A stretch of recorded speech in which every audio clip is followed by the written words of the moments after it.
Assalamualaikum warahmatullahi wabarakatuh.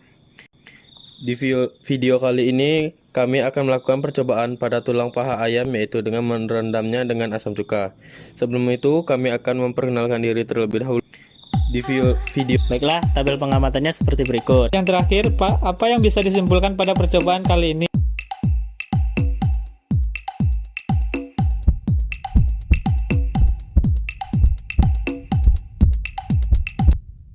pertama, kami akan membersihkan daging dari paha ayam hingga bersih dan menyisakan tulangnya saja. Kedua, kami membuat larutan asam cuka dari 100 ml cuka dan ditambah dengan 200 ml air mineral.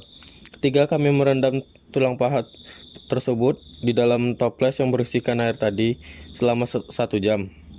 Keempat, kami mengangkatnya dan mengamati tulang tersebut yang sudah. Baiklah, tabel pengamatannya seperti berikut. Yang pertama, keadaan tulangnya. Warna bagian dalam sebelum direndam larutan cuka berwarna merah, sesudah direndam larutan cuka berwarna coklat. Warna bagian luar sebelum direndam larutan cuka, warna ujungnya putih, bagian tengah berwarna kuning, di antaranya warnanya biru lebam. Sedangkan sesudah direndam larutan cuka, warnanya menjadi lebih pucat.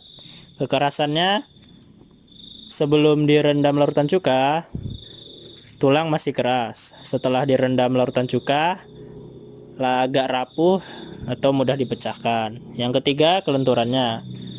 Sama saja sesudah dan sebelum diberi larutan cuka, tidak lentur. Dengan tabel, kami bisa menjawab pertanyaan yang ada. Pertama, bagaimana struktur tulang paha ayam secara keseluruhan? Tulang paha ayam termasuk dalam bentuk tulang pipa. Tulang ini merupakan sebuah tulang yang memiliki bentuk seperti pipa atau silindris diafise, dengan kedua ujung tulang membulat epifise. Diafise adalah suatu bagian tengah tulang yang memanjang dan di tengahnya terdapat rongga. Namun, epifise adalah bagian ujung tulang yang tersusun dari tulang rawan. Struktur tulang pipa secara umum dapat dibedakan menjadi 3 bagian, yaitu pertama, epifise, bagian dari ujung tulang pipa, di mana pada bagian ini memiliki bentuk bulat. Bisa terlihat keseluruhan benar-benar seperti pipa. Pada ujung epifise dilapisi oleh tulang rawan. Lalu pada bagian ini bisa dibedakan menjadi 2, yaitu distal epifise, bagian yang jauh dengan torso, dan proximal epifise, bagian yang dekat dengan torso. Yang kedua ada metafise, merupakan bagian di antara epifise dan diafise yang tersusun atas tulang rawan, di mana di bagian ini ada sebuah cakra epifise yang bisa memanjang. Lalu pada bagian di mana masa pertumbuhan sel tulang membelah untuk penambahan panjang tulang. Hal ini dipengaruhi oleh hormon gonadotropin yang diatur hipotalamus. Yang ketiga adalah diafise. Diafise adalah sebuah bagian tulang pipa yang memiliki rongga dan berbentuk silindris. Pada bagian ini, seperti yang diketahui bahwa di dalamnya ada sebuah tulang sumsum yang terbentuk dari pembuluh darah dan saraf. Di antara epifise dan diafise terdapat metafise. Pada ujung tulang pipa ini ada perluasan tulang yang disebut dengan bongkol. Kedua, berdasarkan bentuk dan sifatnya, sebutkan jenis tulang paha ayam tersebut. Berdasarkan bentuk tulang paha ayam termasuk tulang pipa, dan berdasarkan zat pembentuknya, tulang paha ayam termasuk kategori tulang keras. Ketiga, apakah terjadi perubahan kelenturan pada tulang paha ayam sesudah direndam larutan cuka? Mengapa?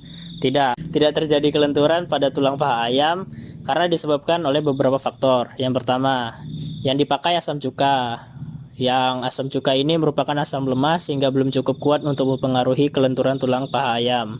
Yang kedua, waktu perendaman kurang lama. Jika dibiarkan beberapa hari atau minggu, mungkin akan berpengaruh. Yang ketiga, takaran kurang tepat. Mungkin volume air harus setara dengan volume asam cuka atau perbandingan yang lebih akurat lainnya. Pertanyaan keempat, apa hubungan antara zat penyusun jaringan tulang dengan osteoporosis? Tulang keras tersusun atas tulang-tulang kompak, disebut osteosit, yang terdapat di ruangan yang disebut lakuna. Osteosit dibentuk osteoblas, yang merupakan sel-sel tulang muda. Osteoblas mengatur keseimbangan kalsium dan fosfat dalam tulang. Jika keseimbangan osteoblas terganggu, maka sel-sel tulang muda tidak terbentuk dan tidak akan menjadi osteosit. Sehingga tulang menjadi rapuh, maka timbullah penyakit yang disebut osteoporosis atau penurunan massa tulang karena kekurangan kalsium dan vitamin D. Yang terakhir, Pak, apa yang bisa disimpulkan pada percobaan kali ini? Pada percobaan ini kita dapat mengetahui bahwa tulang paha ayam berbentuk pipa atau yang biasa disebut tulang pipa, yang memiliki 3 struktur bagian yaitu epifise, metafise, diafise. Dan kita dapat mengetahui apa yang dapat terjadi pada tulang paha ayam jika direndam dalam campuran cuka selama 1 jam. Pertama, dari segi warna, dari bagian dalam tulang paha ayam sebelum direndam larutan cuka berwarna merah, dan warna dari bagian dalam tulang paha ayam sesudah direndam larutan cuka berwarna coklat. Warna dari bagian luar tulang paha ayam sebelum direndam larutan cuka, warna ujungnya putih, bagian tengah berwarna kuning di antara warna biru lebam, dan warna dari bagian tulang paha ayam yang sesudah direndam larutan cuka warnanya lebih pucat dari warna sebelumnya. Menunjukkan perbedaan tapi tidak terlalu signifikan. Kedua, pada kekerasan tulang paha ayam sebelum diberi cuka, masih keras setelah diberi cuka mulai sedikit rapuh.